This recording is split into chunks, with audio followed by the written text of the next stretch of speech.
If you are a neurodivergent professional struggling with overwhelm at work, you've probably tried a lot of strategies already and they don't work and you don't know why, and that is overwhelming in itself. I've been running a group coaching program called Overwhelmed to Organize, and a theme that has been consistent over the group coaching is that a lot of people don't understand how their mind works. And when you don't know how your mind works, it's really hard to find the right strategies that are going to help you and also to make them sticky. A few things we've been talking about is where you might lie on the aphantasia scale. So are you able to visualize with your mind's eye, or do you not have a mind's eye? Because if you don't visualize and you are asking yourself questions like, what do I see as the next step in this project? You probably don't see anything at all. And so that question is a question that results in overwhelm, and you might not know why.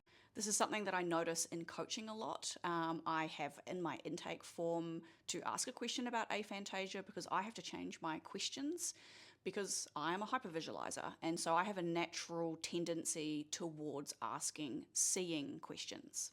And if I was going to make a guess, I'd say maybe 30% of my clients don't have a mind's eye at all.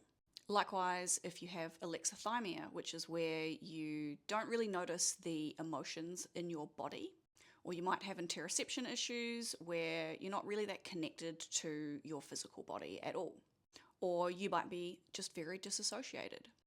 I have a very hypersensitive nervous system and did experience significant dissociation before I got my autism and ADHD diagnosis, and have now done quite a bit of EMDR, which has made that a little bit easier, actually a lot easier. So I'm now able to be more connected with my somatic body, my senses. But if I ask my clients questions like, what do you feel the next step is? Or if they're asking those sorts of questions to themselves, again, they're going to have a block and they're not going to know why, and they're just going to get stressed, and it's going to further exacerbate overwhelm. Part of the coaching process is building a relationship together and figuring out what are the right questions. How can I help you to get the best out of you? Coaching is defined as a thought-provoking brainstorm partnership. And it requires a lot of back and forth and feedback because I'm not your brain. So sometimes things are going to not land very well and I'm going to have to readjust. And this is the part that I think my clients struggle with when they're trying to do all of these things themselves. They're trying to figure out these strategies themselves, is because they're not able to readjust their thinking patterns for themselves in the moment. I mean, even just saying that out loud sounds really difficult. But if you are subconsciously asking yourself, say, seeing and feeling questions, because that's what all the people around you have always asked you, which have also never worked, you might not even notice that you're actually asking yourself those questions, and therefore you might not know why you're even overwhelmed. So part of what I try to help my clients to figure out is not just strategies, but why are they even overwhelmed in the first place? What's actually behind these things? And we're talking subconscious, multiple layers back.